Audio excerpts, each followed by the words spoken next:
उस समय साक्षात प्रभु परमेष्ठी जी के सामने प्रकट हुए और कहा, परमेष्ठी, मेरे भक्त से ज़्यादा बलवान इस संसार में कोई नहीं है, और किसी, जब तक मेरे हाथ में सुदर्शन है तब तक किसी का साहस नहीं कि मेरे भक्त को कष्ट पहुंचा सके। और उसे अपने हृदय से लगाया, परमेष्ठी जी को अपने हृदय से लगाया और अंतर ध्यान हो गए। उधर राजा को प्रभु ने स्वप्न में दिया, महाकाल के रूप में उनको दंडित किया राजा को, और कहा कि तुम परमेष्ठी जी को कैद करेगा। जब राजा एकदम से डर के उठा, उसने देखा उसके शरीर पे निशान है जैसे किसी ने उसे मारा हो। डर के उसने अपने दरबारियों को बुलाया तो कहा कि परमेष्ठी जी को कैद किया है। तब राजा ने परमेष्ठी जी से क्षमा मांगी और उनको बहुत सारा धन, सब चीज़ें देकर और उनको वापस रिहा कर दिया।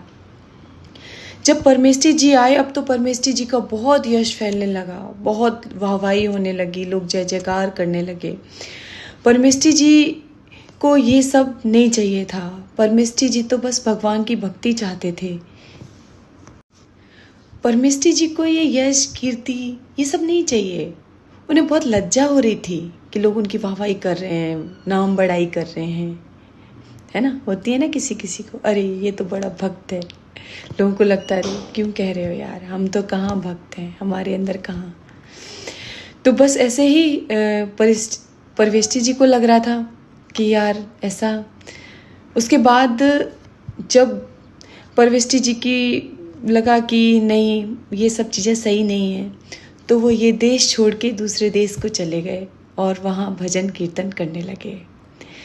तो भगवान के भक्त के जीवन में कठिनाइयाँ चाहे कितनी भी आए, कठिनाइयाँ भी तो भक्त के जीवन में ही आती है ना, क्योंकि पूर्व का प्रारब्ध होता है ना। लेकिन हमें उन कठिनाइयों को सहना है और भगवत प्राप्ति करनी है। तो बस जैसे परमेष्ठी जी हमेशा नाम जप करते रहते थे, आपके पास वास्तविक सेवा नहीं हो पाती है। आप सोचते हो हम प्रभु को भोग लगाएं, आज हम खीर का भोग लगाएं, हलवे का भोग लगाएं, नहीं लगा सकते तो मानसिक भोग लगाइए, अच्छा अच्छा भोग लगाइए, अच्छे अच्छे वस्त्र पहनाइए, है ना।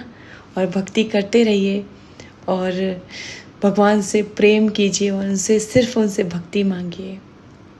राधे राधे, जय माता दी।